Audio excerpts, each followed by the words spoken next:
Mes chers élèves de deuxième année, salam alaikum wa barakatuh.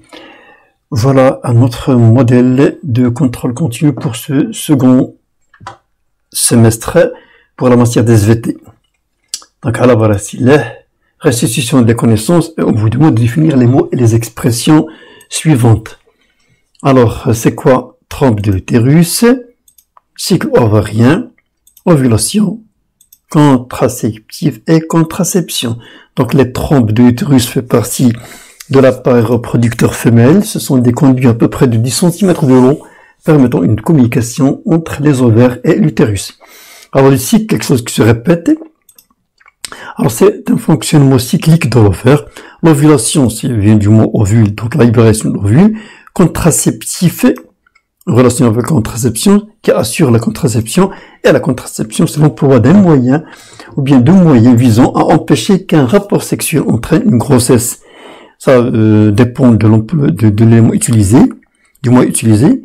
Il y en a ceux qui empêchent la fécondation et ceux qui empêchent la nidation.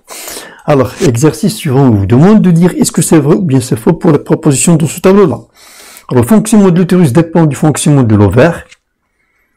L'ovulation s'effectue au niveau de l'utérus, la libération de l'ovule par l'ovaire et l'ovulation. La phase folliculaire et la phase lutéinique constituent le cycle ovarien. Alors, première, le fonctionnement de l'utérus dépend, bien sûr, il y a une relation parce que les ovaires produisent des hormones qui agissent sur l'utérus. Donc, la proposition est vraie. Alors, l'ovulation s'effectue au niveau de l'utérus, non. C'est un endroit où il y a la nidation. Donc, l'ovulation s'effectue au niveau de l'ovaire. La libération de l'ovule par l'ovaire et l'ovulation, bien sûr. Et la phase folliculaire et la phase lutéinique constituent le cycle ovarien. Oui, elle est juste. Alors, l'exercice suivant, il y a des propositions et c'est à vous de choisir la bonne ou les bonnes propositions. Alors, l'ovulation s'effectue, est-ce que au début du cycle ovarien, bien à la fin du cycle ou bien au milieu du cycle? Donc, c'est au milieu du cycle ovarien.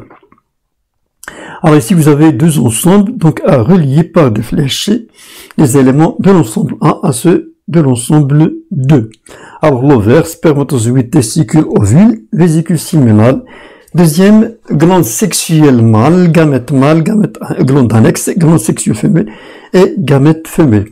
Donc l'ovaire, c'est la glande sexuelle femelle, spermatozoïde, ce sont des gamètes mâles, les testicules, ce sont des gonades.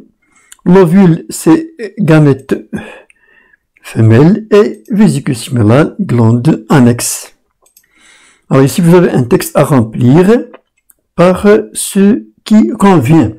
Alors l'ovaire se caractérise par la succession de deux phases. On a dit tout à l'heure. La première, c'est la phase folliculaire pendant laquelle normalement se développe un follicule pour devenir un follicule mieux. Et se distingue par la croissance de quoi? Des follicules et la sécrétion d'une hormone qui s'appelle l'oestrogène en grande quantité. La deuxième phase de l'ovaire, c'est quoi? La deuxième phase, c'est la phase lutéinique qui se caractérise par la formation, bien sûr, de corps jaunes et la sécrétion d'une grande quantité d'une hormone appelée la progestérone. Pendant cette deuxième phase, il y a la sécrétion des deux, mais là, en plus grande quantité, c'est la progestérone. Donc ici, vous avez un schéma à légender, donner le nom conformable aux numéros, bien chiffres, qui sont indiqués dans ce schéma-là. Donc c'est l'ovaire. Ici, vous avez le col de l'utérus, 3, la trompe, c'est-à-dire l'organe qui protège l'ovaire, et vous avez les muscles qui entourent l'utérus, les muscles utérins. Et le petit trait qui représente schéma de la coupe longitudinale de l'appareil reproducteur de la femme. Donc ici, vous avez des schémas A, B et C et le document vous présente quelques étapes qui conduisent à la formation de l'ovule. Donc, on vous demande d'identifier les éléments indiqués par des lettres A, B et C. Alors, pour deuxième question, on vous demande de les classer selon l'ordre chronologique et troisième question de nommer ce phénomène biologique. Donc, alors, pour la première ici, A, follicule secondaire, celui-là, c'est un follicule, jeune follicule, qui va devenir celui-là, et puis, en fin de compte, voilà, un follicule mûr, on appelle aussi follicule de De Graaf. Alors, les classer, alors commençons par celui-là, c'est B, et puis le A, et puis le follicule de De Graaf, follicule mûr. Alors, c'est quoi ce phénomène-là? qu'est-ce qu'il constitue suivant ces éléments-là? Donc, évolution du follicule au niveau de l'ovaire. Alors, la question suivante, citez le nom de la phase du cycle sexuel pendant laquelle s'effectue ce phénomène. Donc, le développement de follicule se produit pendant quelle phase? Et on déduire le phénomène qui va se produire après l'élément C. Alors, pour la quatrième question, pendant la phase folliculaire, développement du follicule, qui devient follicule mûr, et déduire le phénomène qui va se produire après, c'est l'ovulation, c'est-à-dire la libération de l'ovule. Donc, le follicule, c'est quoi? C'est un ensemble de cellules folliculaires qui contient à l'intérieur l'ovule. Question suivante, bien de l'exercice suivant. Le document 1 représente une coupe transversale d'une partie du testicule du microscope. Le document, c'est pas là, le document 2 montre la succession de 2 étapes au niveau de l'ovaire avec production d'un phénomène précis. Alors, on vous demande de nommer les éléments des 2 documents. Commençons par celui-là. Donc, ici, vous avez quelques éléments pour vous repérer. Alors, ici, vous avez numéro 1, ce sont les cellules intercysses qui se trouvent entre les tubes séminifères. Numéro 2, vous avez, c'est la paroi du tube séminifère, vous avez 3 tubes séminifères. Et puis, le numéro 3, ce sont des spermatozoïdes qui proviennent des éléments suivants, c'est-à-dire les après spermatides, les spermatogonies, et puis on va obtenir des spermatozoïdes.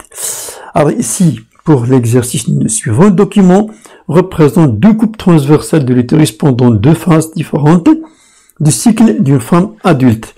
Alors on demande de nommer les éléments indiqués par des numéros sur le document. Donc numéro 1, c'est quoi? Bien sûr, c'est les muscles utérins.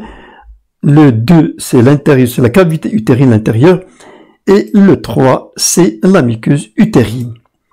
Alors, déterminer la période du cycle sexuel pendant laquelle on peut observer la représentation par le schéma A et le schéma B. Donc ici, si on fait la comparaison entre les deux, muqueuse, on trouve que cela il est mince, et cela il est comme une dentelle, c'est la dentelle qui s'est formée. Donc cela c'est pendant la phase folliculaire, c'est-à-dire avant l'ovulation, et c'est là après l'ovulation.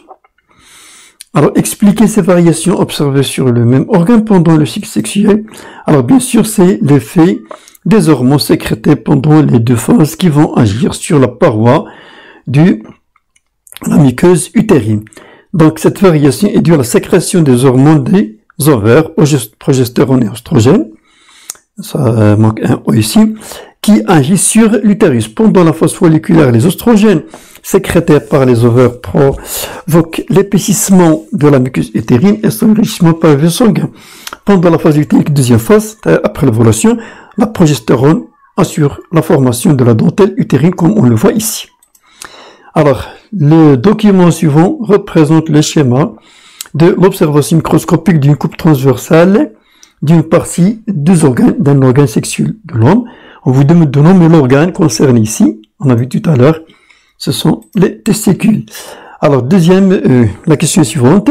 Afin de savoir le rôle de la zone T, il est là, ici c'est là, du sang. Et la zone C, donc voilà la zone C, c'est-à-dire entre les tubes séminifères. Voilà, on détruit l'une de ces 2 zones par irradiation, émission des rayons. On observe que l'animal garde ses caractères sexuels secondaires, mais il reste stérile. L'expérience stérile effectuée sur un rat pubaire. Alors, déterminer la zone qui a été détruite et montrer son rôle.